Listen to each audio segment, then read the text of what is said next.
Hi, welcome. It's nice to have such a big crowd here. My name is Donna Cease. I am the spiritual program coordinator for Kadampa Center. All that means is that I make sure that classes like this happen, that we have teachers and program assistants and so forth here to make it all happen. You are very fortunate to have as your leader of this class, Jill Marie. She is a meditator extraordinaire. She also leads a monthly meditation on the first Saturday of the month, covering different topics in Buddhism. So she will be your teacher for this class. Also helping us are Chris Baranski, our media guy extraordinaire. He makes sure that the microphone works and it's all streaming. And then you met Linda when you came in. She's our program assistant. So after I leave in a few minutes, they're the people who are going to make all the magic happen for you. I just wanted to let you know about a few other programs that we have and classes that you might be interested in. On Monday nights, we have a course called Discovering Buddhism. This is a much more detailed than the class that you're taking now, that goes into 13 different topics in Buddhism in some detail. Each class meets over a course of 6 or 7 weeks. And they cover topics like, we just started Samsara and Nirvana last night, and karma and all the other little topics in Buddhism. And it takes 2 years for the whole course to go, but you can drop in at any time. So if you're interested, please do consider coming on a Monday night. Tomorrow night on Wednesdays, our resident teacher, Geshe Gelik, you might have seen his photo outside where we have the photos of our ordained Sangha. He's teaching a class on a text called The Foundation of All Good Qualities, and it's 14 little stanzas. And those 14 stanzas are a condensed version of a big, long 3-volume book that's called The Great Treatise on the Stages of the Path to Enlightenment. And that 3-volume book is a condensed version of, if you see all these brocades around here, those are 84,000 teachings of the Buddha, all written in Tibetan. So the class with Geshe is very, but it's condensed, but it's fun and it's good, and it's comprehensible to people at every level, I think. So you're welcome to come to that. Geshe Gelik also teaches on Sunday mornings at 10:30. So you would be welcome to come to that as well. And also, if you're interested, we have a visiting teacher coming next month, the second weekend in February, February 9 to 11. Her name is Venerable Amy Miller. She's a Western teacher. She's a nun in the Tibetan tradition. She's really good at making the teachings understandable on a practical day-to-day level in ways that relate to our lives. And she's going to be teaching on making friends with death. And since we're all going to go there sometime, it's a good idea to make friends. So if you're interested in that topic, you're welcome to come to that as well. And last but not least, this class tonight, all the other classes that I mentioned, Venerable Amy's visit, and anything that you come to at Kadampa Center that is related to the Dharma and the teachings, we offer without asking any price of admission, because we think these are just incredibly valuable teachings that are, going to get us the heck out of this suffering place they call samsara. Of course, we have a mortgage, we have lights. So if you are moved by what you hear during the class, we welcome any donations. You can make those. There's a box right outside the door. We can take credit cards in the bookstore. So all of those are welcome. You can also go online. You can even text donations. I can tell my age because this is like, no way. But so all of those things are options that are available to you. So with that, I'm going to take my leave. And thank you all for coming. It's really exciting to see so many faces here. And I hope you all learn great methods to live peaceful, happy lives. Thank you. Thank you, Donna. We switch shoes, so normally I'm the one who comes in and says hello to everybody. So since I'm leading it tonight, she said, well, I'll come in and say hello to everybody. So thank you so much. So this is the January version of the gym memberships. We have always a lot more people in January that come. So we'll see how many of you are here in 5 weeks. One of the first things I like to tell people when they come to a course here is about commitment. So it's easy to have rain happen and be cold, or have dinner date show up, or something happen, or you're under the weather just a little bit. But I just want to put out there before we even talk about anything else, or you know who I am, to commit yourselves to coming to 5 weeks. Because in 5 weeks, it's just such a little powerhouse of information. And by the time, normally these classes, we call it mouse tailing down to, like, half of you might go away and then another whole crop of people come in. But so I just want you to right now think about, like, not a Billy Graham moment, but committing yourself to trying to come to all 5 of them. So normally I pick on a couple. It looks like a good one right here in the front row in the chairs. Are you a couple? Shouldn't assume. So if you said, we don't have to talk personally, but if I love you, dear, but I'm going to commit 95%, but I'm going to keep that other 5% just kind of, like, I'm not sure what's going to happen there. It might be a little uncomfortable, right? Just 95%. Yeah, I'm going to quit smoking, 95%. I'm going to quit drinking, but 5% I am going to party down, but 95% I'm not going to do it anymore. So we always joke about commitment and how 100% is actually a lot easier than 95%. And does anybody have a feeling why that is? I mean, like, it's obvious, but who wants to say why that's easier? Aaron, I know you'll talk. Oh, I think with that other 5%, you're always going to know that, hey, it's always going to be there. But if it's just 100%, that 5% isn't there, and you don't have to worry about it. Beautiful. Did everybody hear? Yeah, what? No decision. No decision. There, see? It's just like, it's right there for you. So if you commit tonight, then you just say next week, I'm coming no matter what. If your friends call you to say, can I meet you on Wednesday because I got something to do on Tuesday? So just asking that you commit for yourself. Okay, so let's see. I think I missed the first page. No, that's it. Since it is so large, what we usually do, and it's a lot of fun, but I don't think it's possible tonight, we go around and say, maybe we could, no, we couldn't do that. We say, what's your name? And then you have to start repeating names. So this would just be like really intense, right? So I just want you to say your names because this is going to be a little tricky to remember names. And it's tough. But just say your names and maybe in 2 words or just a little, not anything long, but like why you're here. Since there's a lot, we have to make it very brief. So we're not even going to, should we use the microphone, Chris, or just leave it? Should we record that? That might be too much to pass around. Okay, just go ahead and say your names. You can start right here in the burgundy shirt. My name is Brian. Brian. And I did Buddhism in a nutshell, and here to learn to meditate better than the apps are helping. Than the apps, better than the apps, okay. Janice. I need to find some peace. Okay, what he said in some peace, right? Okay. My name's Sarah. Sarah. I'm incarnate. Just want to learn to meditate and calm myself down. Calming, okay. My name's Carol, and I'd like to learn how to meditate more effectively. Okay. I'm Sumati. Sumati. To learn more about meditation. Okay.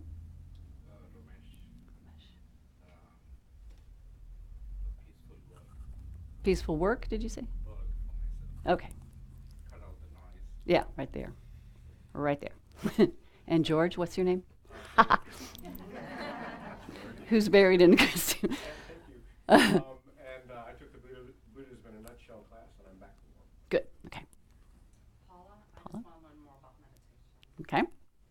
Helen, interested in increasing self-love. Oh, okay. Kellen or Helen? Helen. Kellen, cool. Okay. My name is Nick. I just want to learn about meditation. Okay. Have you been here before? You look familiar. Yeah, I remember you. Okay. My name's Alex. Alex. And, I'm here because I have ADD and anxiety. So. Well, you've come to the right place. Cincinnati is beautiful for that. I always joke. You're on the right flight to Cincinnati. Yeah. Danny, and referred by a friend. Referred. Ah. Does the friend think you need it, or do you think you need it? Both. Non-religion, just meditation, maybe. Maybe, okay. He's on the fence. Okay. He may become. I'm very curious. Okay. I'm happy to be here. Good, good, good. I'm Brad.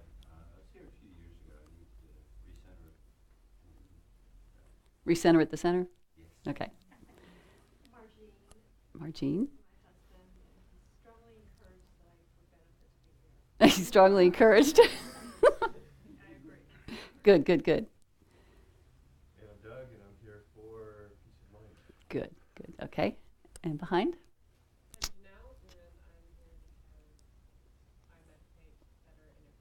Ah, there we have a different reason. Okay. Steven, just trying something new. Trying something new. Okay, good. Better than drinking. Okay. I'm Holly, and I was doing meditation 95%, and I thought if I could You could get to 100. Five more. 5 more. Okay. All those nice, quiet people hiding in the back. What's your name?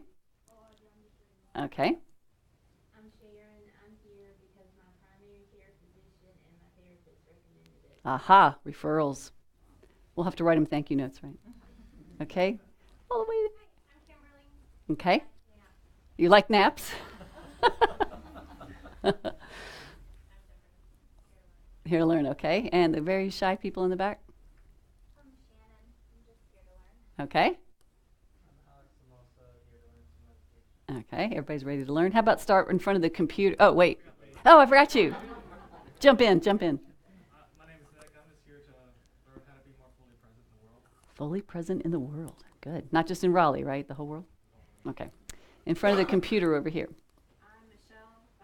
I meditate 50% and Okay. So, learn to meditate without apps. Without apps. Okay. Have you been here before too? Okay. I thought you looked familiar.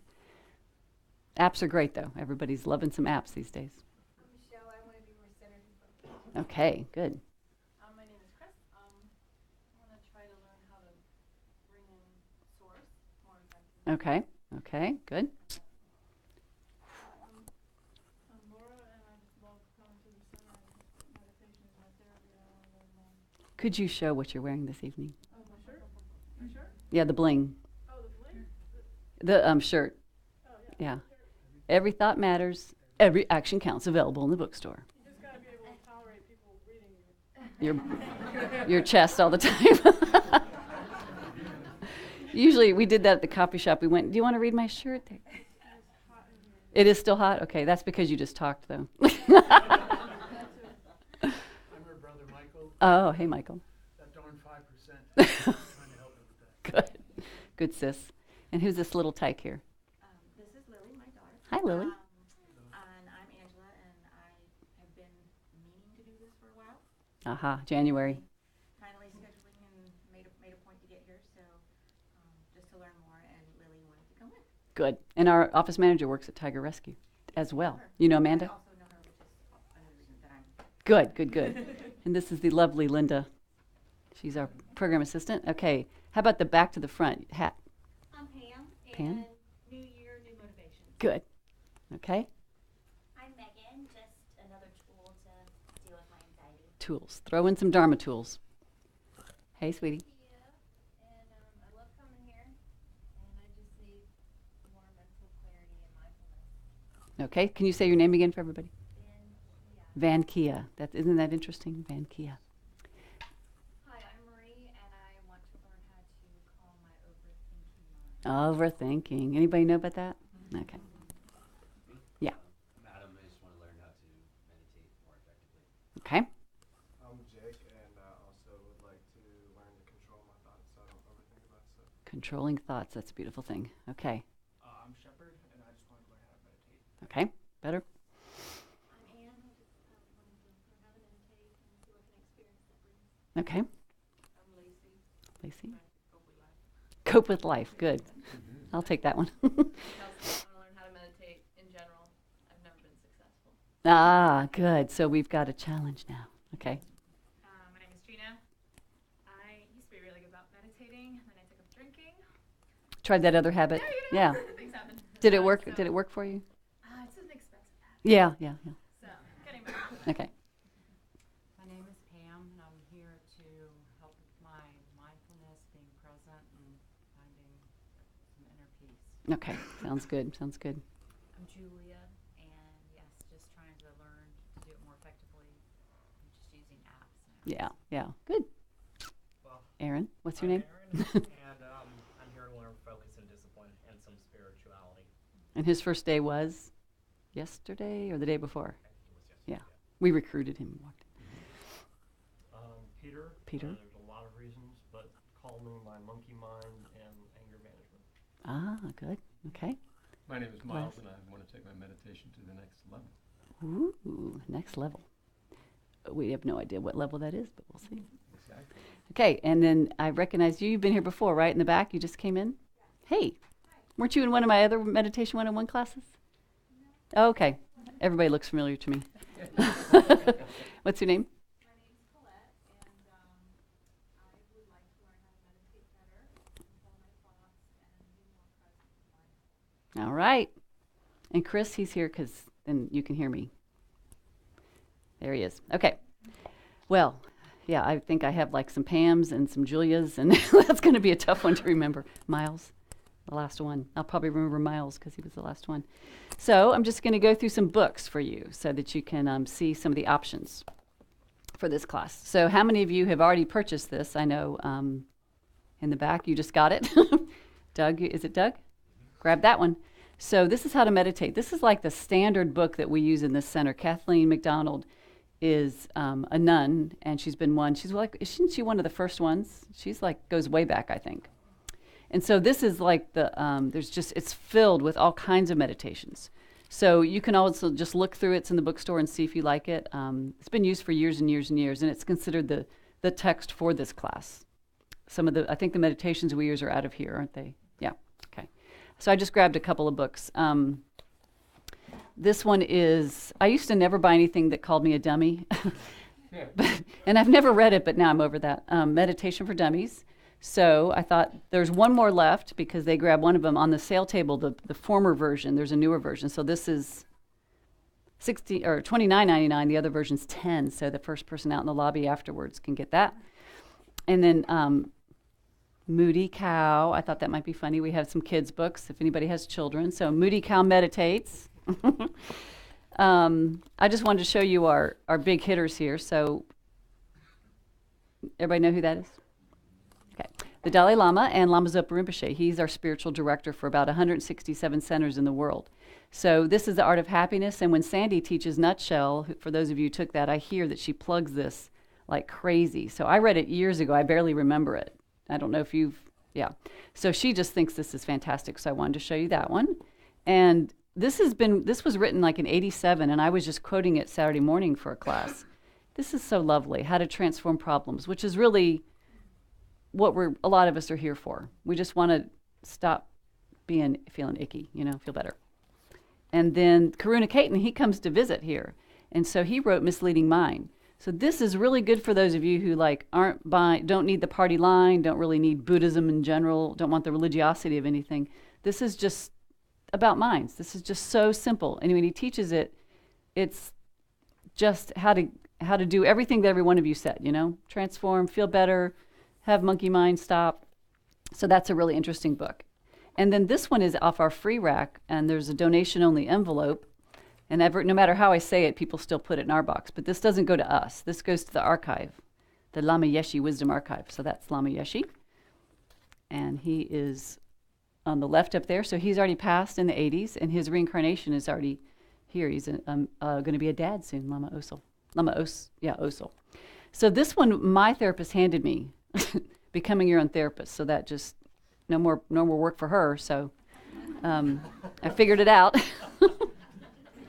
And so this is a great book, and it's just a great book, and it's really what Buddhism is all about for a lot of us, how to do these things yourself. And so the little blog thing I wrote last week was throwing a Dharma tool at it. So you got your tool belt, and the more tools you have, the more you can work with anger, with problems, with monkey minds, and you got all the tools you need. So load them up. Can I hand that to you so that thank you. Thank you. All right. So make sure your cell phones are on meditate as well, because there's nothing more fun than hearing bling. When we were at retreat one time, we had this wonderful Australian, about 6 foot tall, and he talked very, that's not really Australian, I can't do it. But he always kind of whispered. So it's kind of scary. And a phone started going off, and so could the person please turn the phone off? You know, nice and quiet. And the phone kept going off, and finally he said, "Excuse me, that is my phone." So Venable Gatso, we call him Venable Godna. Wherever I am, I think about that when I say turn your cell phones on, meditate. So Linda told you where the bathrooms are. This is really, I want you to feel laid back in here. If you haven't noticed, I'm not too serious. So if you need to get up, go to the bathroom, or just get out of the room for a minute, make a cup of tea and come back. Or what a lot of people do if they feel comfortable, if I help them feel comfortable, is to get on and off the cushion. It's a little crowded, but and I don't sit on the nun's cushions. But if you're meditating and Miles' knee just went, yep. So he can, if he gets a little more cranky, not your mind, but your legs, you can sit in the chair. Then when we get ready to do meditation, you can just plop back on the cushion and you can get back on the chair. So try to feel comfortable and relaxed. Make it your Gampa and feel good and comfortable about it. Not Peg. Carol has told us she might get up and move around. So if she starts dancing, we'll know that her knees are hurting. That's okay. So behind me is an altar, and I'm looking at a blank wall and a bunch of people, and you were looking at a lot of bling, right? A lot of Buddhist bling. So sometimes I was raised Lutheran, and that's really, it can be uncomfortable. Like, that's just wrong. You know, back in the old days, that my mother would have just, you know, she's not here anymore because that's why I can come here now. If she knew I was sitting here looking at all that, whoo, that would really be a scary thing. So this is not to worship. This is not, we do not, it's not like idolic imagery. We are just using it for our mind. So I just like to say that right off the bat because you guys are staring at this the whole time. And sometimes it can be a little weird. In a Zen tradition, you're going to be looking at a wall. So you'll look at what I'm looking at. But while you're looking at that, just try to remember that these are all things that longtime practitioners use, not like I understand it, but for practice. They understand what all these things mean. There's a lot to it. There's a book on the altar in Burgundy that explains everything here except for our new guy, Lama Tisha.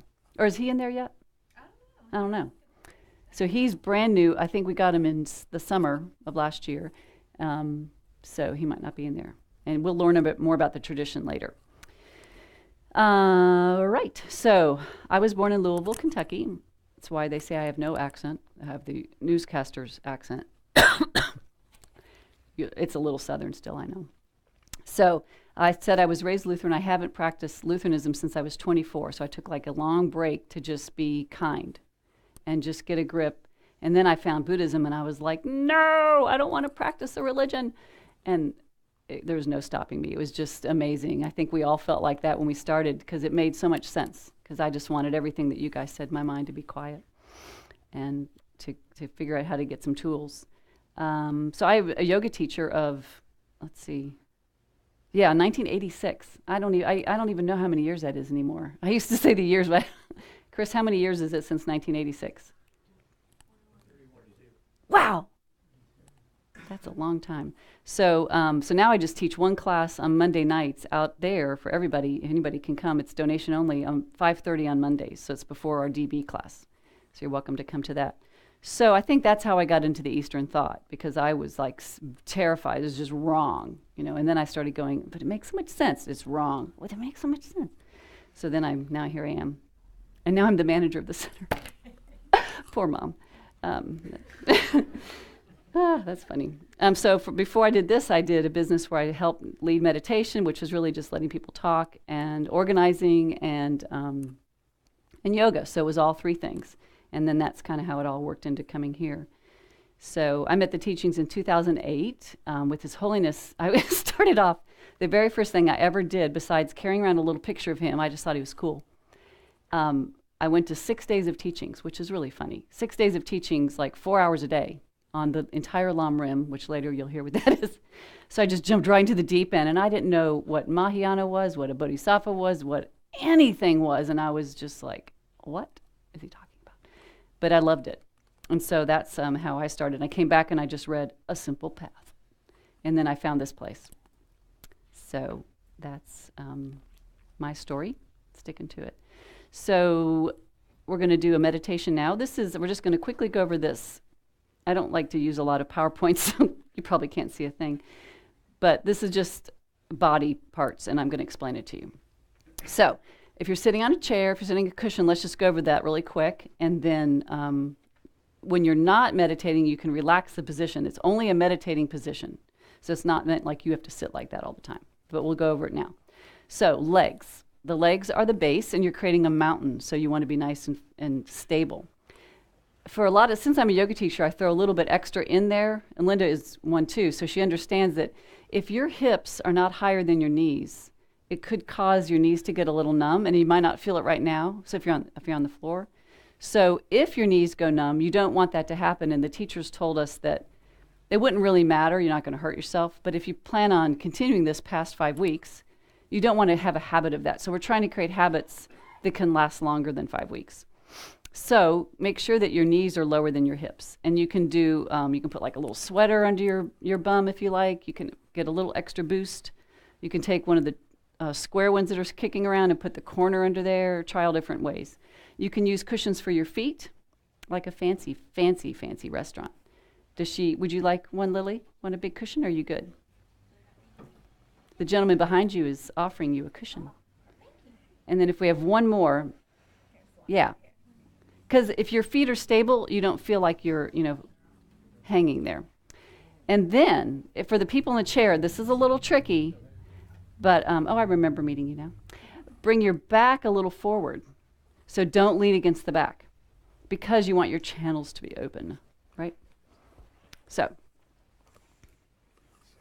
yep, good to move around. So, okay, so the legs are stable. Now, Vajra position is, full Vajra is, that's like, not many people can do that. You take one leg and put it all the way on your thigh, and then you put the other one on your thigh, and then you sit there for like a second, and you go, okay, good.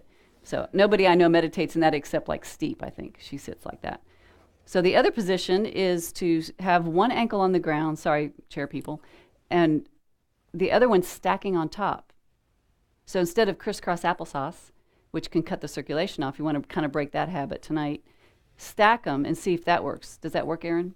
And it can be quite comfortable if they stack nicely. If they don't, so they just fit like this.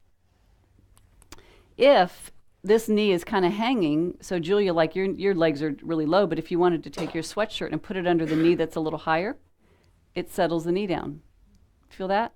So you don't want to have any feeling of it kind of hanging. You can, at home, you can take sweatshirts and blankets and put them underneath your knees or your thighs. You can get moon-shaped cushions. That helps too, kind of support your thighs, and it'll be comfortable. Then we've got, okay, so the bottom is sinking down. Now we've got the spine. So you don't want to force it to be straight because it could be uncomfortable, but you do want to stack it like coins, or like Geshe says, uncooked spaghetti. So that would be cooked spaghetti, right? And this is uncooked. And you'll notice as you start to meditate, it'll just go like this, and then you lift it up. So you just gently move with lifting up the body.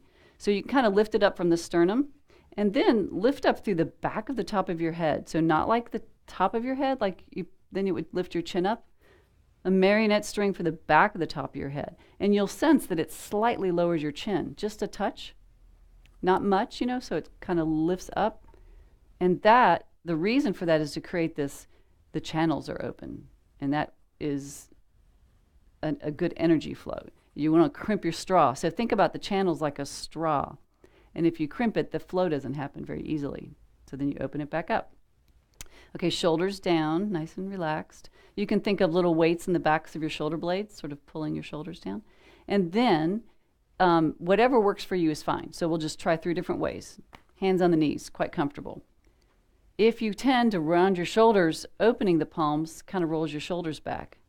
If you want to, this is not a Buddhist tradition, you can join fingers, you can do it like this. In our tradition, what we do is put the left hand down, I'm holding it up here, the right hand on top, and you touch the thumbs like you're holding a piece of paper.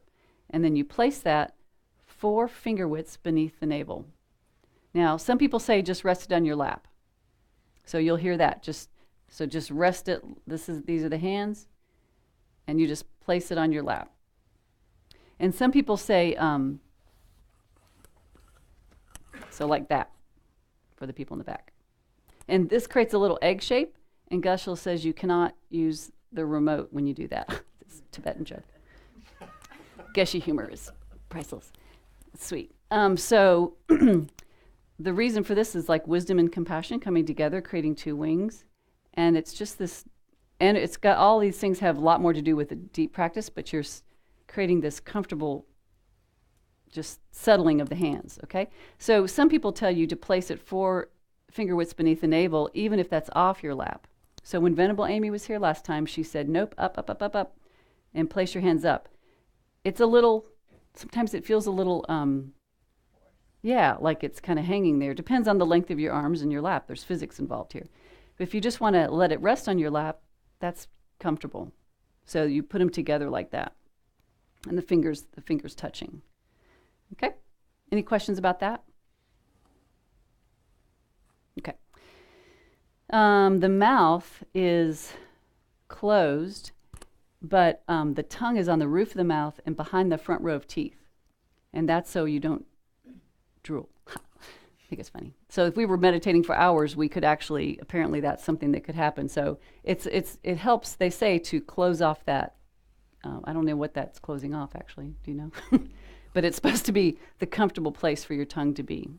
And then the eyes. So here's something tricky. Like, since I've been teaching yoga for so long, I never open my eyes to meditate.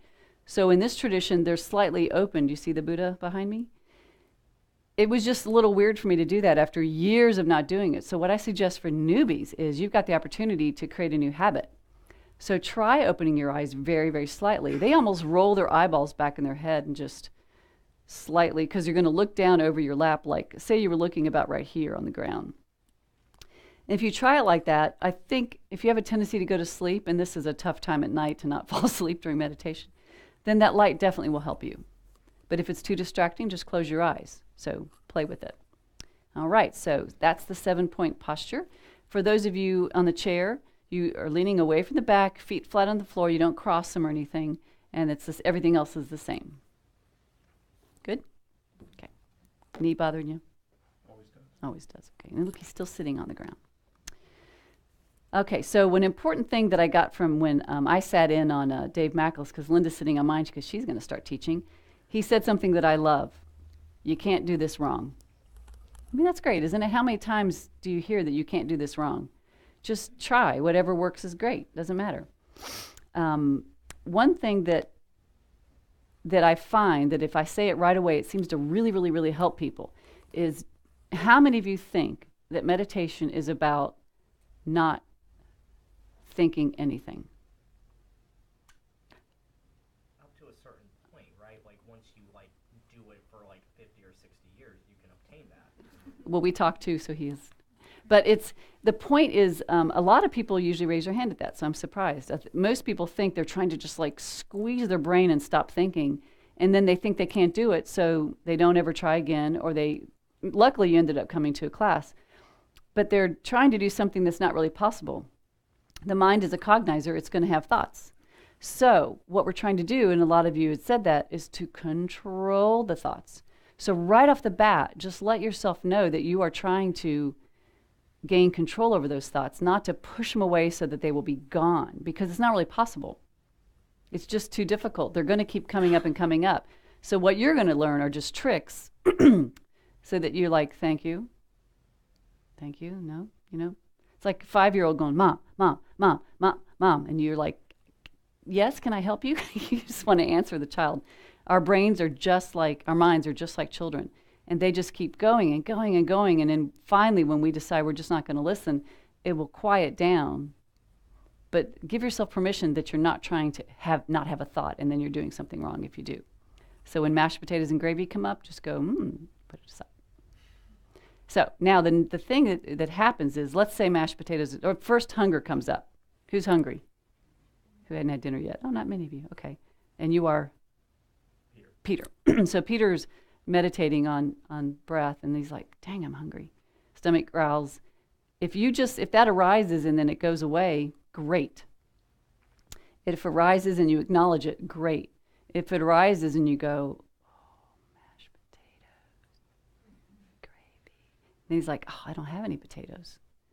I gotta go store them. I'm gonna go to Food Line. Wait, I don't have any gas. I forgot to get gas. Let's see, where's the cheapest? You see, Peter is gone, right? He's like, whoop.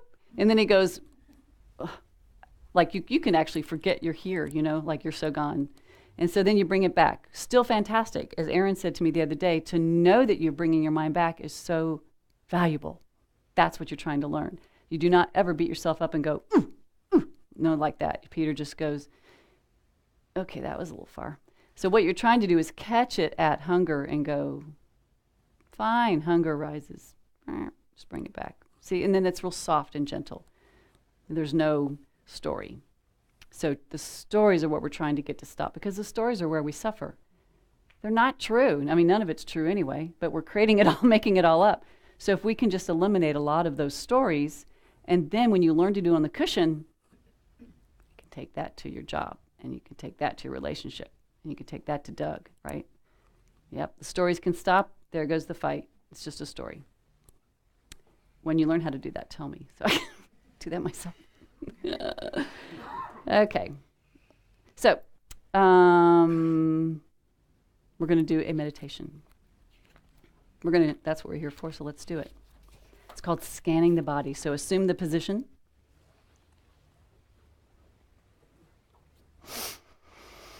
And I will use this to bring you out. Okay, so we begin scanning the body. Focus your attention on your breathing. Just tap into that breath. Breathe nice and natural. Try to become present in the moment and the place, just right where you are. Place all your attention on the rising and the falling of your shoulders and your chest as you inhale and exhale gently.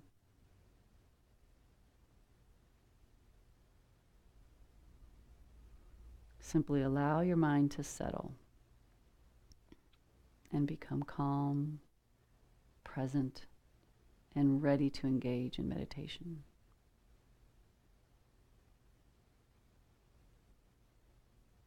This is the way we begin meditations, bringing the mind home.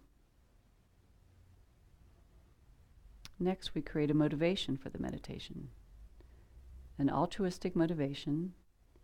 You might think that you are meditating not just for your own individual benefit, but you're taking the time now to meditate and develop your mind to become wiser, kinder, and able to be of benefit to all beings.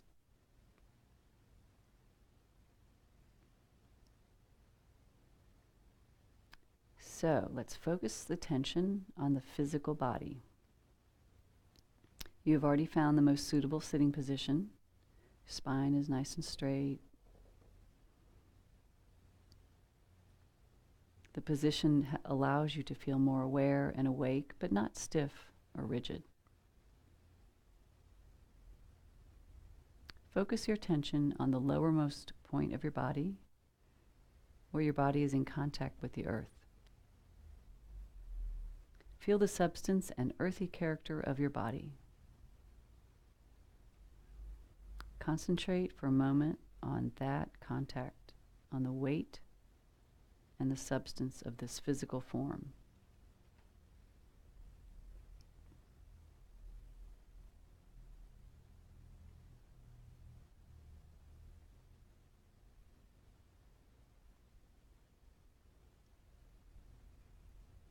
You might focus on the fact that gravity is holding you in this position.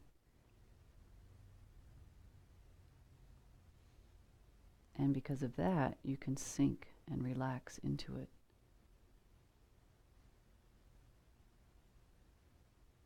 And from this sinking, then you can gently lift again in your spine. So you have this two poles of energy lifting you and holding you down.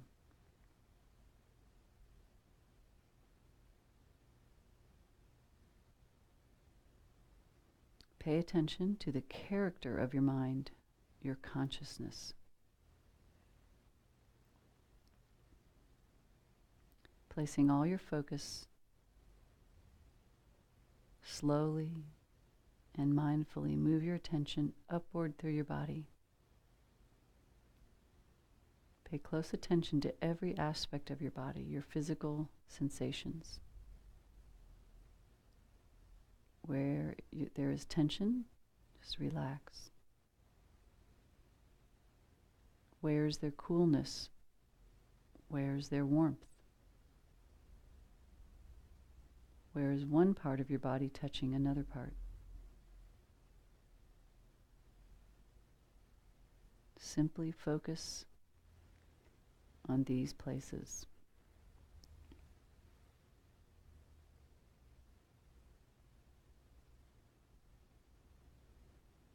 Move upward through your legs, your hips, your hands in your lap.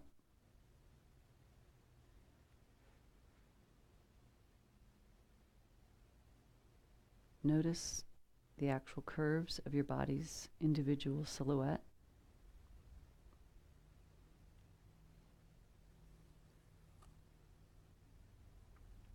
Continuing to move upward to your belly. Feeling the breath moving in and out of the belly. Your waist. The curves of your arms.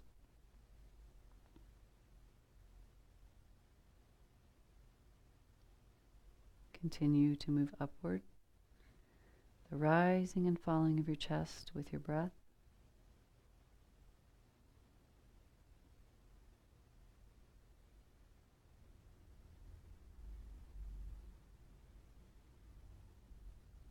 The curves of your shoulders.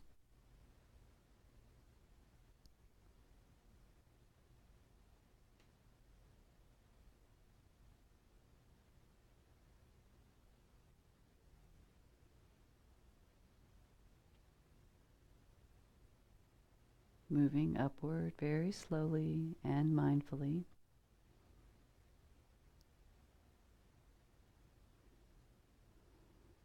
Are your shoulders or your neck or your jaw tense? Once we pay attention, then we can relax. Notice and relax.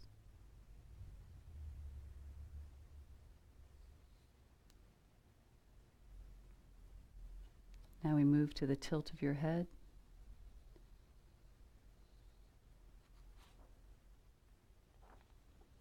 All the way up to the crown of your head. And rest at this place for a moment.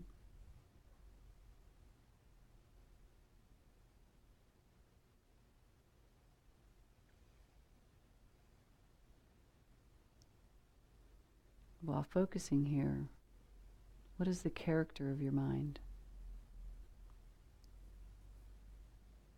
Is it different while you're concentrating here than when you were focusing on the lowermost point of your body?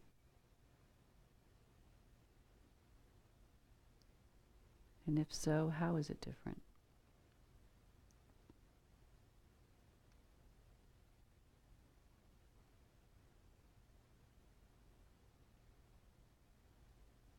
Now on your own, slowly move your attention back down through your body in the same way.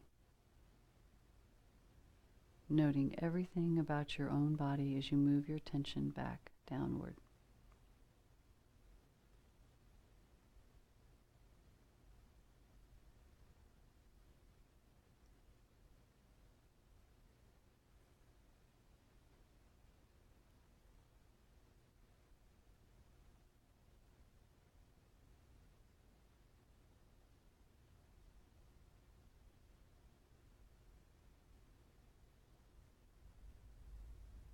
Bring your attention all the way back down to the cushion or the floor where your body is in contact with the earth.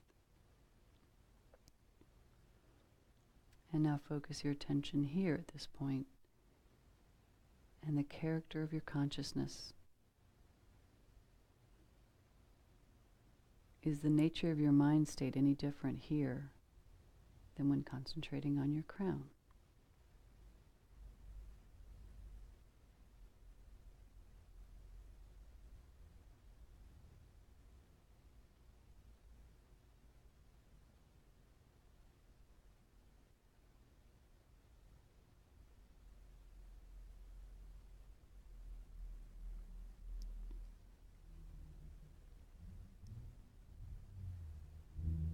And as we end this meditation, we always dedicate to bookend from our motivation. So all the positive energy, any insights to the well-being, we dedicate it to the well-being and happiness of all living beings.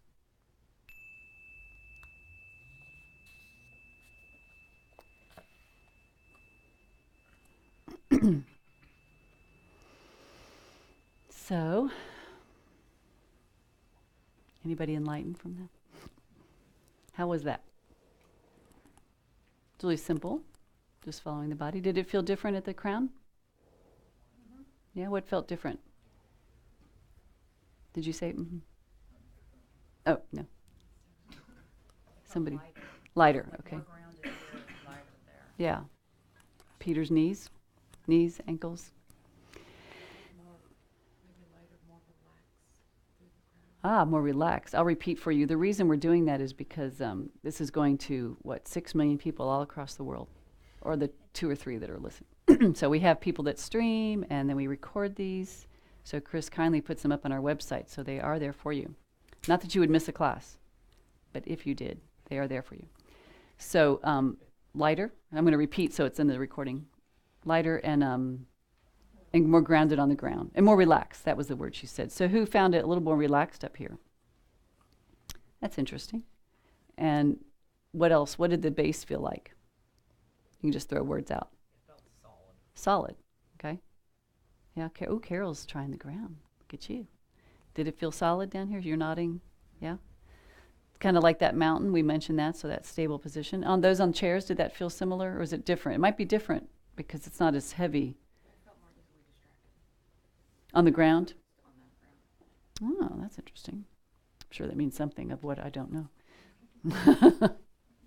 But it's the main point is that you're noticing your body and that your attention, it's not like we're going for secret meanings, right? We're going for that you're focused. So the fact that you noticed it means you were not thinking of mashed potatoes. Did you think of mashed potatoes? Good. Very good, Peter. Yeah. Still struggling to push away Thoughts? the racing mind. Okay. So, as you were talking, it's difficult to focus on whether to focus within yourself or to listen to it. I've heard people say that before. And then Yeah. the other thoughts that come into you, whether you want to push them. So the brain becomes like heavy. Because I'm listening to you, I have these thoughts, I'm pushing away the thoughts, I'm trying to relax my body. What do you want from me? I guess that's how it starts, right? Yep. That was perfect. You know? Can't do it wrong. Oh, is everybody still hot? Okay. 77? Toasty.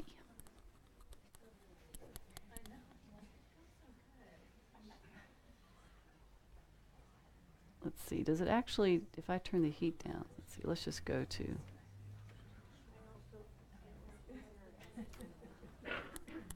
You got it, Linda? I turned the AC down to like below the temperature that it shows.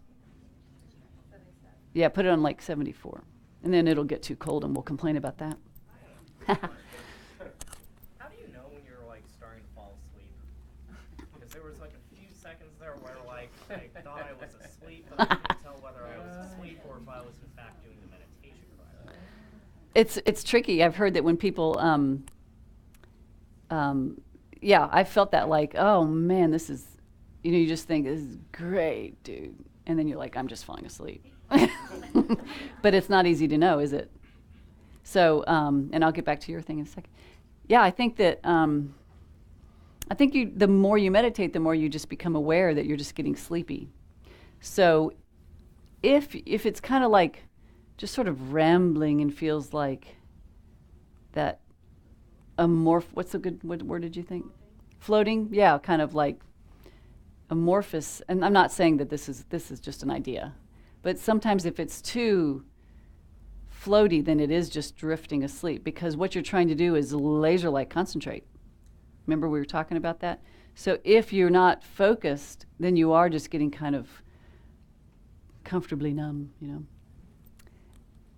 Yeah, Carol? I have a question. When I first learned to meditate, I was taught to just, my thoughts, to think of them as clouds Mhm. drifting by. That's like number 3. Sorry. No, that's good. But, is that accurate or? There's just so many ways that is definitely a standard party line meditation, and it's beautiful because the clouds are not the sky, right? That's what's so beautiful. The sky is your mind and the clouds are your thoughts. I mean, like, it's so helpful. Sometimes that can be moving to a lot of people. The sky, see, Julia's having a moment right there. Yeah, I never thought of it like that. So the sky exists as a open space and palette for anything to happen in, right? That's our mind. The clouds are like mashed potatoes and gravy and gasoline and, my child and college applications and then stress and anxiety come from all these thoughts. And then thinking I'm having too many thoughts, and then the thoughts of having too many thoughts, and then the anxiety of having, it's just like a circus going on. That's the club I'm in, the feedback loop. I know what you mean. It just, here's what I should be doing. And so you just learn to concentrate, and it will get better. And so it's just kind of find it funny, like, that's amazing that I can do all that at one time. Like, you're doing a lot of things at one time. You're like multitasking while we're meditating, aren't we, So so you're going to learn like to count. So you're counting 1, 2, 4. And then you forget where you are. And then you think, what number am I on? Or was I on 6? And you think, how did I not even be able to get past 2? That, and then you're mad at yourself because you can't get past 2. And then you're like, wow. So try to find it just funny, or go up to 10 and then go backwards. Trick yourself. The thing I think is really amusing is when I got this, like 1, you're up to 10, and you're going backwards, 9, 8, 7, 5, and then you're doing that while you're thinking of mashed potatoes, and you think, I got this. And you go, that's not the point. So the mind is going to try its best now it's getting chilly, isn't it? The mind is going to just try its best to get you at every single way it can. And who wants to ask, why is it doing that? Why is it doing that? Yeah, why is it doing that? So who wants to answer it? Miles. Why is the mind trying to just do us in? It wants to do the best for us, but it wants to do the best for us in many different ways. Many different ways. Yeah. And what does a mind do? Creates? Mind is just, the brain is just an organ. The mind is a spiritual image. Well, and the mind is... Mind is different than the brain. Right. The party line definition is that which is clear and knowing. And that's something we learned way, way back. So that which is clear and knowing. And it thinks.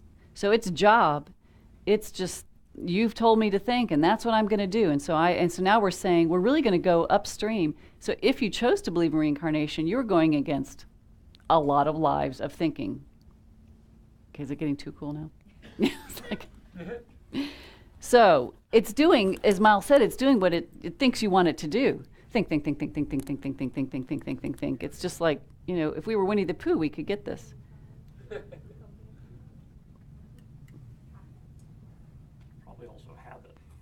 Yes. Our entire lives thinking a lot, and your brain is just very used to that, and to suddenly try to not think so much is breaking a lot of habits.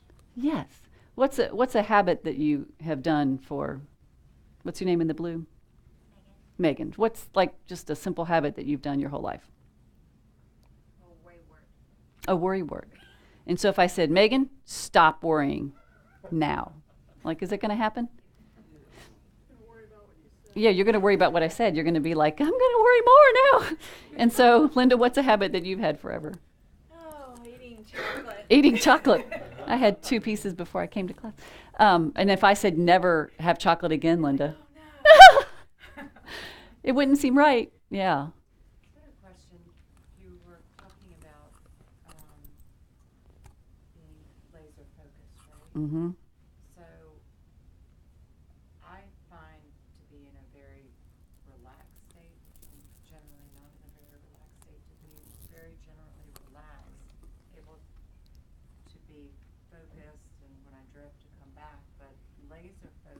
Is that word too harsh? Does it feel a little harsh?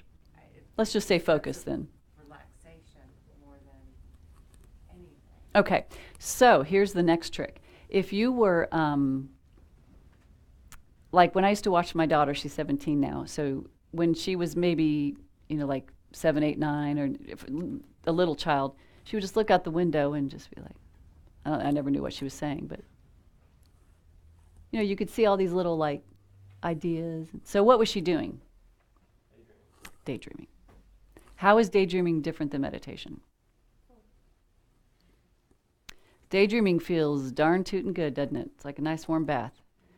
Just allowing yourself the time to daydream is so pleasant. Unless the thoughts, of course, get difficult. That's not daydreaming. That's just like nightmare living. But daydreaming, just anxiety. But daydreaming is so pleasant, but it's not meditating. So do you understand the difference? Because it can really be tricky for a lot of people. I could be leading meditation in some other courses I've done that aren't really Buddhist, and I will say, here's what we're going to do on this meditation, and knowing that we're going to do this one thing. This is it, and I'll set it up. This is the topic. This is what we're doing. This is the meditation. And I know from years of doing this, they're going to come back and go, I saw yellow, and then it moved into orange, and I was so happy. And I just want to kindly go, good, but that's not what this was. That's because you haven't taught your mind anything. You've just let it be relaxed. There's nothing wrong with having just this nice daydreaming, but that's a different thing. So go daydream with your tea, sit in the window, look out the window, and daydream all you want. But when you decide to meditate, so laser's a little harsh, so let's just say focus. You're trying to get your mind to focus. And if you don't do that and you let it go wherever it wants to go because it feels so good, you're starting another habit of letting your mind wander. Let's say you lay on the ground to meditate, like in Shavasana in yoga. Who's done that? Shavasana in yoga, or Savasana, depending on the dialect. Oh, yeah. Yeah? So when you lay down, do you tend to, take a little, just like, I'm out, man. And why do you fall asleep when you're on the ground?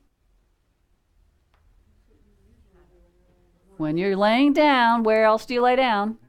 And on the sofa, and you usually fall asleep. And it's just habit. So if you learn to meditate and you allow yourself to daydream, you've then created another habit you have to break, besides chocolate and all that drinking. So it's just creating habits. So we're going to really try to get that mind to focus, because that's how you become happy. It's kind of weird, but if you can get your mind to focus and you can say, go where I want it to go, sounds like a control freak, but that's really what we want to do. We want to control our mind so that we tell it what to do, because right now, who's boss? The mind. Like, we all have nose rings. We think we're so cool, we all have these nose rings. And it is just pulling you back and forth and back and forth and back and forth all day long. Every emotion, everything you think, and then you react, and then we have no control whatsoever in our lives. I'm getting a lot of nodding heads like, yep, that's why you're here. So you have to try to do something different, and then you take that off the cushion to your life. So when your mind is going in 3 different directions, it's real important not to feel bad about it, because that's not going to help you. You're just going to feel like you're being beat up a little. We said try to find it kind of funny that you're able to do all that at one time. You could get paid for that, you would be successful, right? So you just have to trust that with each different, you're going to find the tool too. So ADD people tend to really love something to focus on. So if we do like this guided meditation and I'm just taking you through this and this and this, it helps so much, because then the mind will really follow it like a child, like a story, like, oh, I like this. And it helps, or counting helps. Some people go, I count everything anyway. It's this weird habit I have. So counting makes them feel more anxious. Anybody resemble that remark? So we have all kinds. So you're going to find the thing you're here to find, this is what works for me. And then you'll try it for a while, and then you'll get better, and then you might move on to something else. So we're going to be throwing all these different meditations out at you, the sky, the clouds, the fish, the water, so that you find something that helps your mind. And so that's why I'm looking at you after each one, because I'll see smiles and like, didn't like that one. Yeah, it'll be all kinds of things. So let's try another one. Speaking of what we just spoke of.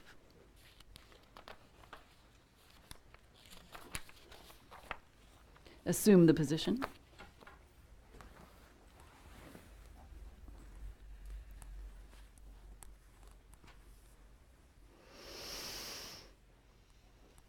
Geshe-la told us too sometimes to, like if you feel, now you might be getting a little more relaxed because you've been here for a little while, but if you're feeling stressed, to just take a nice big, even 3 breaths in, and he goes, like to the side, big man. And so there's something about that that will trigger relaxation too, especially if you just have a lot of stuff you just want to dump.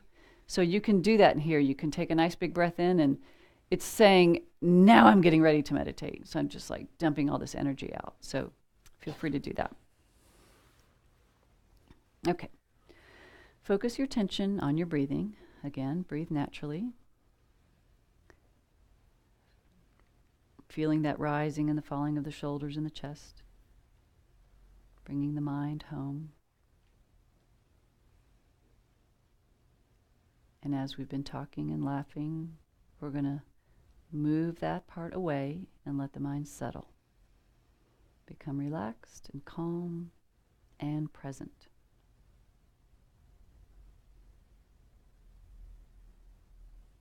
And again, we'll set our motivation as an altruistic motivation, that we're going to do this meditation not just for our own benefit, but for all beings, because when we become more wise and more kind, we are able to be of more benefit to all beings. So with that motivation, we start by focusing our attention at the opening of the nostrils. Pay attention to the very subtle sensations as you breathe in and out through your nose. You might feel the little hairs move, the cooler sensations as you inhale, warmer as you exhale. So try not to follow the air into your body or out into the surrounding environment. Simply place your attention right on the sensations at the nostrils. Your job is to keep your attention firmly placed on those sensations only. Thoughts will rise. Don't worry about them. Let them move away.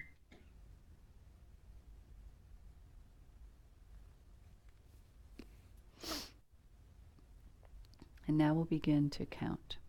As you inhale and exhale, count them together as one. You can count on the inhale and then the next inhale. Just count from 1 to 10. And then back again at 1.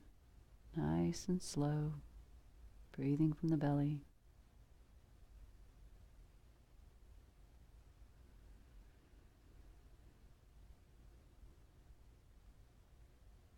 If you lose your concentration completely, just go back to 1. If you never get past 2, perfectly fine.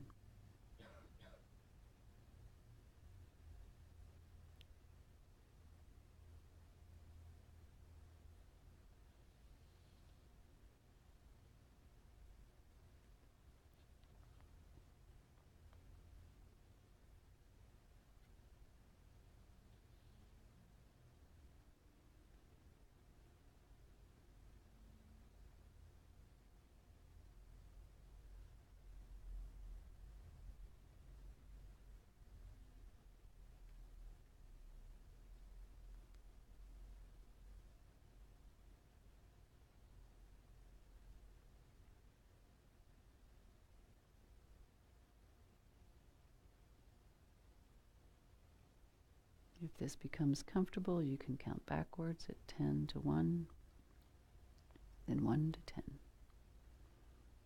That is the whole job of the mind right now.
And as we begin to end this meditation, we again dedicate all this positive energy, any insights to the well-being and happiness of all living beings.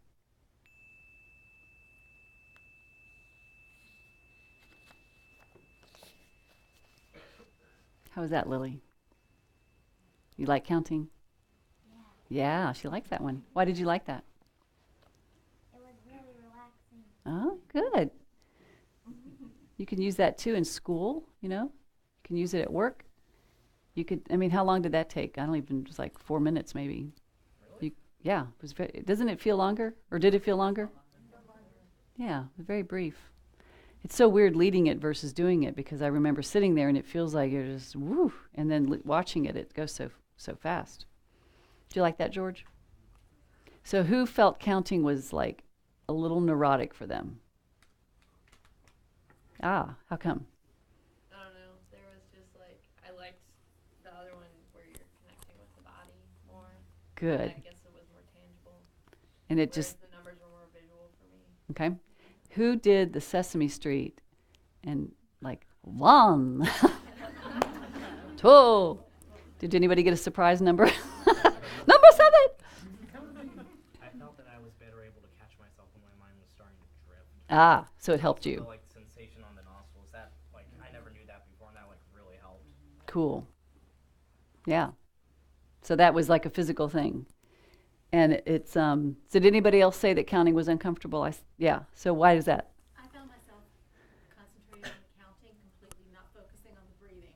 1, rhythmically 2, rhythmically 3. So I was just counting and completely lost sight of, the breathing and what I was supposed to be. So you forgot your multitasking. Yeah, I was just counting. Did the multitasking help you?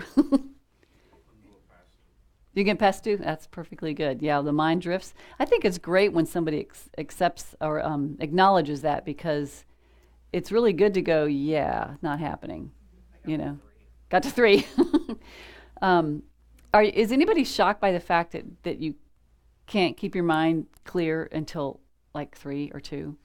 Isn't that, or 1? Isn't that kind of crazy? Miles, do you think that's funny? Like, he's wearing a shirt that says breathe love, so it might be more easy for him. No, I count as I breathe up and count backwards as I breathe down. And you can keep on it? All day long. Good. Aw. Would you wear this headset, please? No. Yeah, it's, I always just think it's funny why it's so difficult to focus. But just keep reminding yourself it's just habit, okay? So don't feel bad about it. It's just like, that feels good, doesn't it? To go, oh yeah. Just because I haven't focused that much. Well, I taught yoga one time to this real estate agent who probably had never been quiet a moment in her life. And she came to the house with a friend, and I taught him yoga. She'd never done anything like this before. And she, when we did Shavasana, and I would just do a guided meditation, and I usually say, and now wiggle a toe or a finger to bring you, have me times if you're here, to bring yourself back, roll onto your side, push yourself. We probably said that 1,000,000 times. She never came to, and I was like, it was a little disconcerting. And you don't really want to touch someone, we've learned, because you don't quite know how deep they are. So it's not like you go up and you go, hey, come back. And so I gently used her name, and I was trying not to laugh because I could see she was breathing, but it was like, oh my God, she's just gone. And I had to finally go, sweetie, get a little toe. And she was like, what? I'd never seen her quiet in the whole time I've known her, ever. And so I think she just like completely shut down, like all systems off. It was just like the warp drive just went. And so it was pretty cool to watch someone. She never came back, though. I think it terrified her. I mean, if you've never felt that before, it can be shocking. So, I think it's interesting. Okay, so counting. You've had counting and you've had scanning, and now you have some different ways, but just know that every day is going to be different. So some days you're like, and other days you're like, oh, I love that. So the mind's going to also come and go with your moods. All right, let's do a little verbal teaching here, just talking about some of the words and what things mean. This is a gompa, G-O-M-P-A, gompa, and the word gom, G-O-M, means to make your mind familiar with. So, P-A means place, This is the place where you make your mind familiar with your mind or the object that you've chosen. So that's what this is about. It's called a Gampa. You will hear that word used a lot because we never quite know what to say. Like sanctuary is the word that Christian churches use. We don't use temple, but sometimes we do, but it always feels a little weird. So we just say we're at the center in the Gampa. And, when you refer to it, when you say where you've been, you'll find that you're trying to find a word where you were. So this is called the Gampa. So it's kind of like this great secret. We're making our mind familiar with our mind. And that's all that means. There's really nothing other that we're doing. I think sometimes we make it too big. You're just trying to get familiar with your mind. That's all you're doing. So familiarity, easy for you to say, is familiarity means habitual patterns of thought and behavior. So we've been talking about that. So what we're trying to do is become more familiar with the positive and not the negative. So we don't want to become better at our negative habits. I mean, we can become really good at eating chocolate. That's not hard to do, but it's not really going to get us anywhere. So we're trying to think about what brings us happiness and satisfaction in life, and that's why a lot of you have come here. So the reason it seems too simple to say that concentration can actually help you with that, but we've talked about it a little bit. Does it make more sense now? That if you can learn to control these thoughts, you actually have more control of your happiness. You are the keeper of that. So who knows the Brady Bunch? Yeah, you remember that? They all. So if you look around the room, I always think of the Brady Bunch. That's why we're all here. And I call it PMS, so I think it's funny to say the word in front of men. They always laugh. PMS, positive mental states. Yeah. So I just made that up. But positive mental states, that's all we're trying to become familiar with. We're really, really, really good at becoming familiar with the negative states, right? Who knows how to do that really well? Yeah, okay. She didn't raise her hand, but she's going, yeah. So in some of the texts they've said here is we're very familiar with animals, or like animal, vegetable, mineral, like we know how these things work. But when it comes to our mind, we're kind of clueless. So that's what we're trying to learn about. How does it work? How do the perceptions work? And if you wanted to really study Buddhism deeply, I tell you, the Friday night classes that are coming, that's for advanced students, but you're just like into the minutia of what is a thought, and what is the first thought, what is the between the thoughts. So you're breaking it all down. You're learning these very deep teachings. Or you can keep it simple. Be kind and practice working on your mind. So once you start looking at your mind, more stuff's going to come up. I hate to break it to you. But stuff's going to start, it could, it's not going to, but more stuff can start coming up. And so about class 3, sometimes people come in and they're a little more agitated. And I like to, it seems a little odd to say that ahead of time, like I'm not telling you you're going to get more agitated. But if you do, it's just good to know that now when you start to look at your mind, you're like, oh my God. And then you see what a zoo it is, and it becomes more apparent. So don't be scared by that. Just realize that you might not have stopped and looked at it that much before. So don't become overly concerned if things feel sometimes a little worse before they get better. There's lots and lots of phases to go through. Venerable Robina, who's coming now, I think in a couple of years, she's a feisty nun. Very feisty nun. If any of you ever heard or seen her, besides Chris and Linda. Oh, none of you have. Oh, you have. Yeah. She's feisty, right? Yeah. Yes, she is the definition. If you had a poster that said feisty nun, she would be it.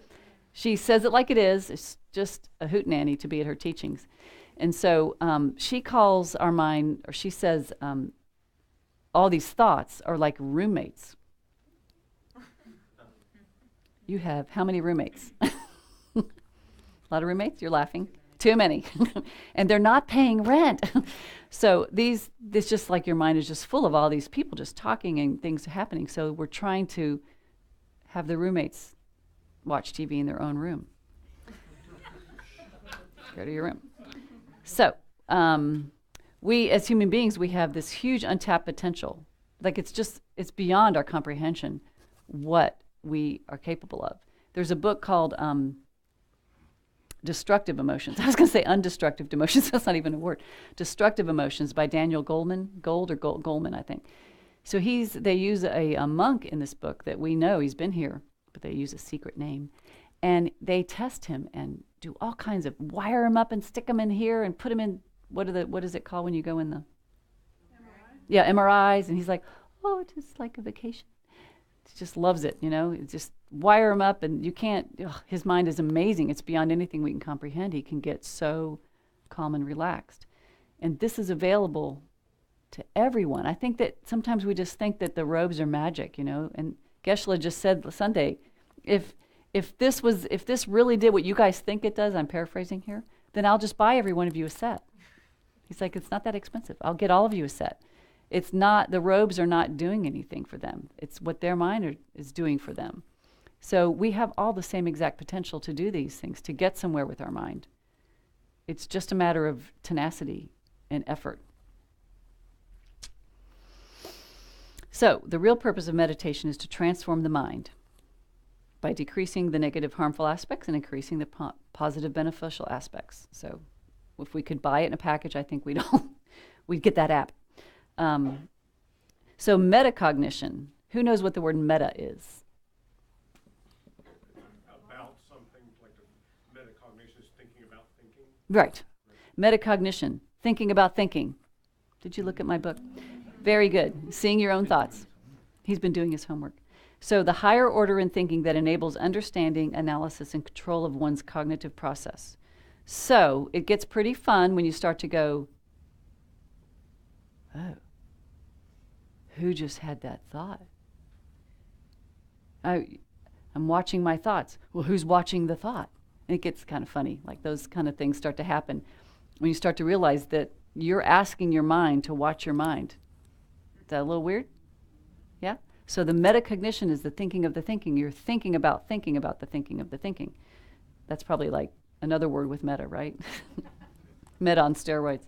So you're asking your mind to think about thinking, to think about the mind. So it's a gatekeeper who's going to watch.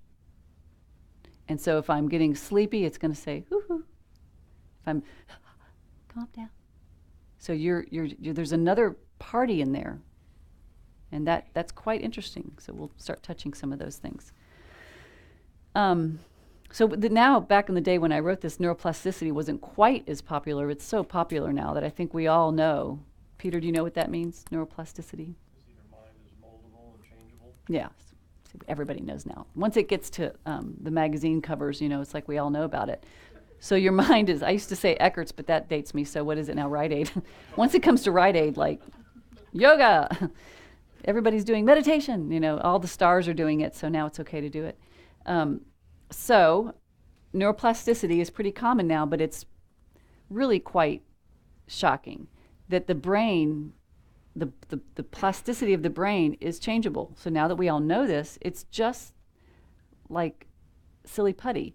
So when you, yeah. Is it true that if you do this for longer, really long periods of time, parts like the hippocampus will strengthen and the amygdala will actually shrink?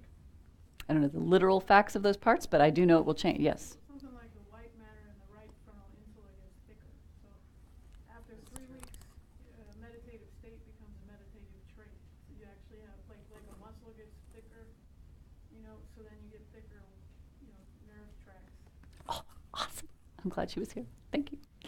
Because, okay, states and traits are written in that Joy of Living book that Menya Rinpoche wrote. States and traits, these are the way, we just have to learn to be different, and it will be different. So you make a groove for, Aaron, what's a habit you have? We were going over some other habits. Nail biting and compulsive cigarette smoking. Well, I quit smoking. Okay. Nail biting. Okay, nail biting. So you have a groove in your brain that says the nail biting groove. It's literally a groove because you have a habit for it.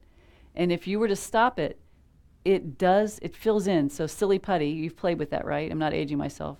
You know what it does. If you put a ball of silly putty on the table, what does it do? But if you just lay it down, yeah, just flattens.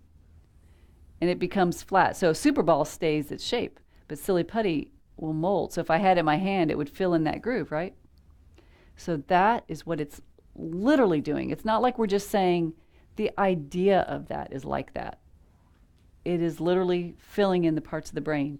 And then you create a habit for a happier, peaceful mind, and a groove begins to create. So now you can become happier because you're happier, because you've been happier, because you've learned to be happier.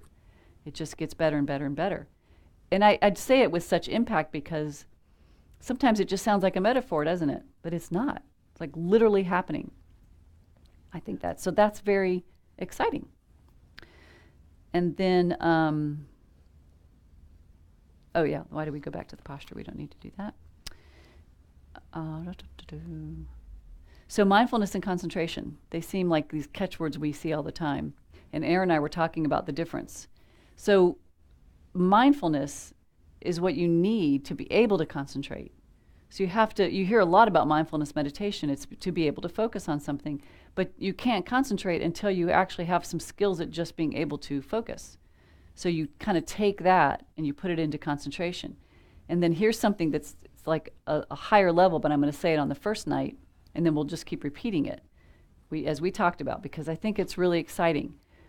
In Tibetan Buddhism, we have a lot of different ways. We don't generally just sit, we're focusing on a text or something. So it's a more heady tradition. And if you wanted to do an analysis meditation on some text, or say a poem, or always look on the bright side of life, my favorite quote.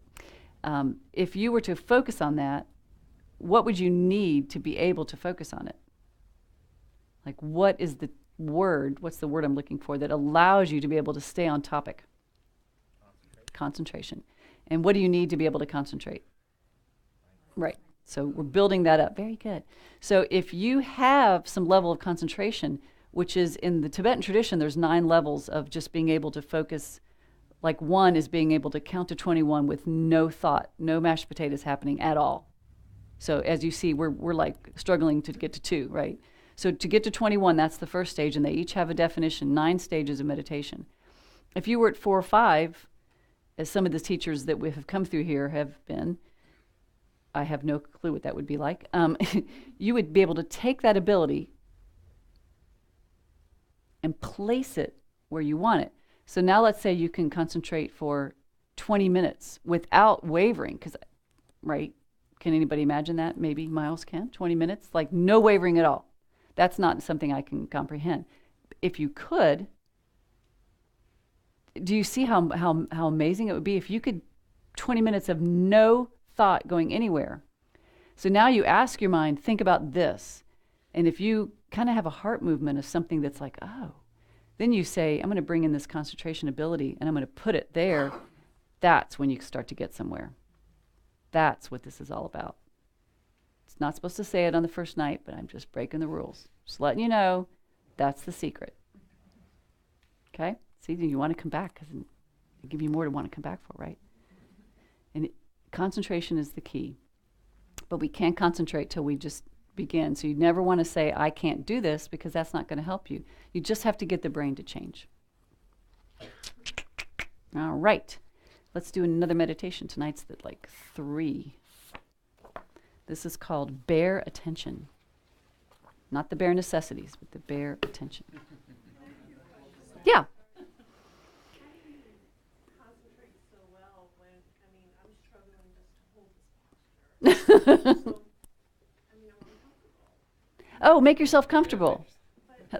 Make yourself comfortable, darling. Yeah. But chill a little bit. Yeah. Uncross your feet and put it. Okay, you're good. But so the first time I ever meditated, I was at a yoga class. It was 1986, and the teachers, we used to just lay on the floor for Shavasana, and she said, we're going to try sitting. And I was like, it wasn't trendy back then. So some of you might not have been born yet, I know Lily wasn't, but it wasn't like a trendy thing that people meditate. It was a really weird thing.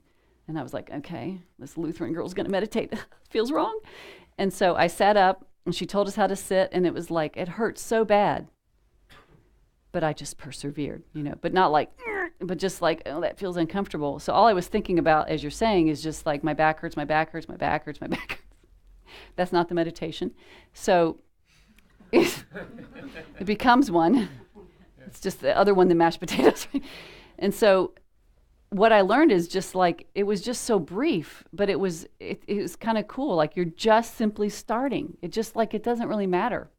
I'm not saying, sit in a concrete cell and hurt, right? We're not doing that.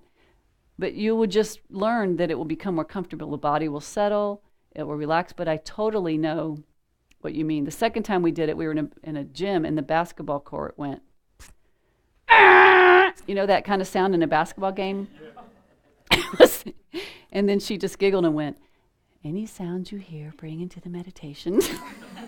Like, it's not like you hear a, it was like shocking. So you're going to be working with everything. You're going to hear somebody making coffee, and that becomes a coffee meditation. You hear dogs barking and the lawnmower going off, and you're breathing. And so it's all part of it.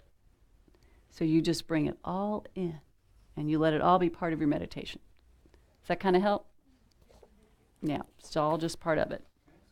Yeah. So do you want to try to get close to that position, but still Yeah. focus?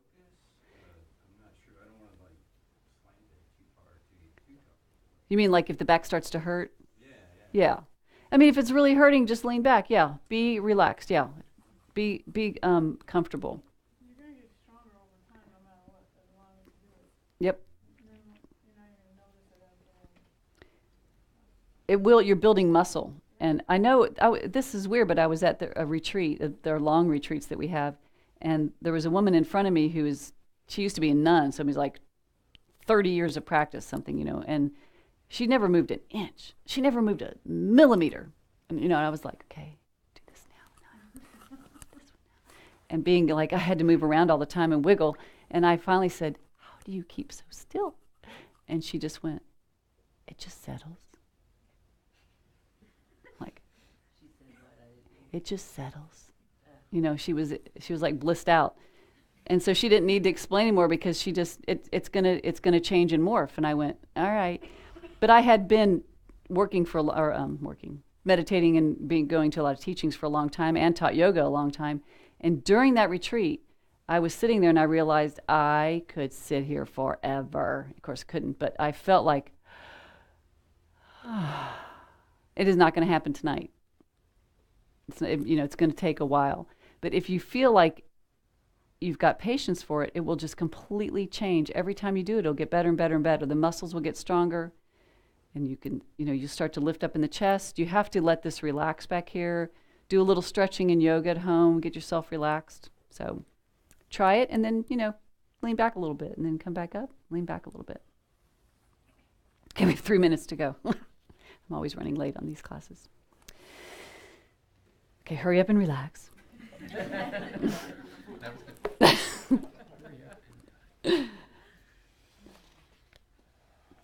right. So let's just kind of get yourself into your existing place. Sometimes it's interesting to think, I will begin this meditation like I've ended my last one and just slip right back into that quiet space. Set your motivation that you're doing this to benefit yourself and all beings. So again, jumping right in, but begin the attention on the nostrils. Pay attention to the very subtle sensations as you breathe in and out through your nose. You can feel the certain sensation as the air passes and the hairs move, cooler and warmer sensations.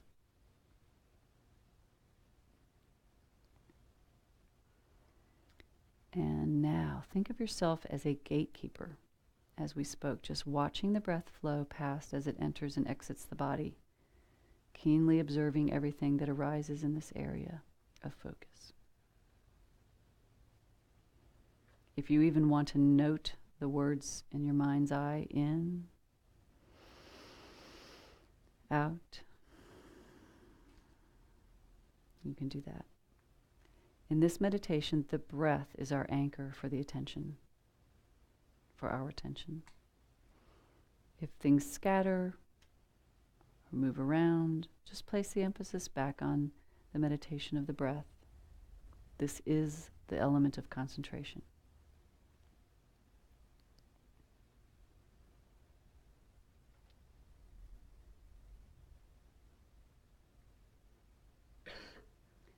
So if your mind is thinking of things, which it will do, you might try the noting type of meditation, saying, thinking, sensation,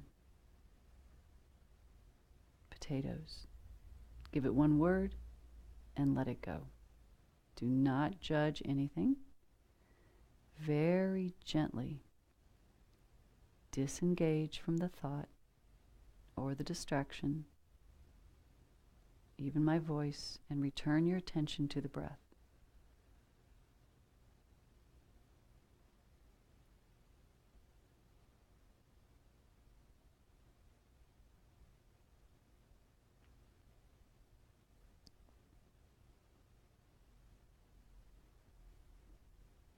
And then when you feel you have this level of concentration and focus, now we're going to loosen the concentration slightly and place more emphasis on the mindfulness in the meditation. Now allow your mind to be attentive and observant of whatever comes, regardless what it is. You're not identifying with it, you're watching it like a tourist. Just be aware.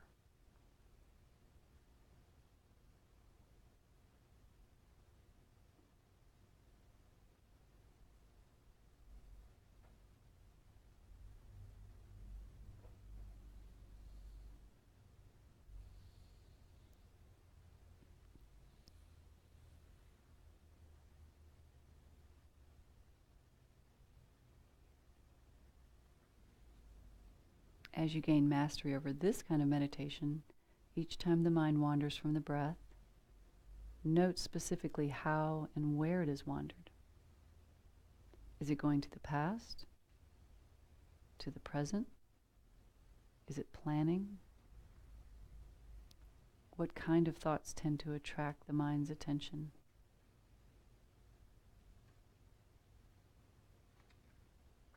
What does this indicate about the delusions that play a role in your life?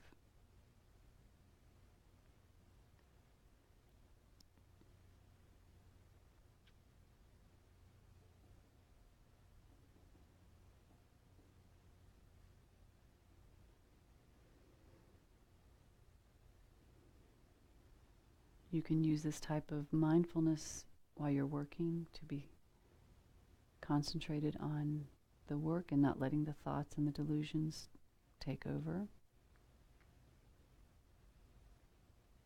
Meditation is not an isolated activity.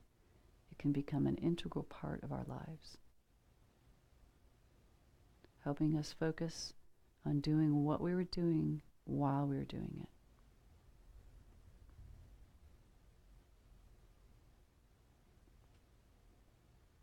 Will help us be more kind and loving and focus on the people in front of us, our children,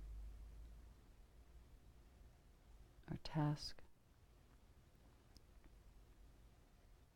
Simply learning to concentrate.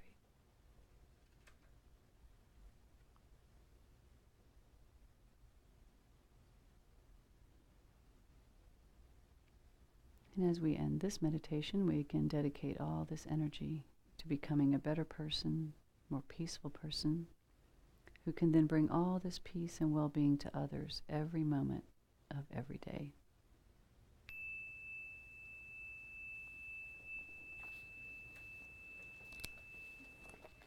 Who liked that one? Did you like that one? Did that help? Did you focus less on your body? Good, good. What did you like about it?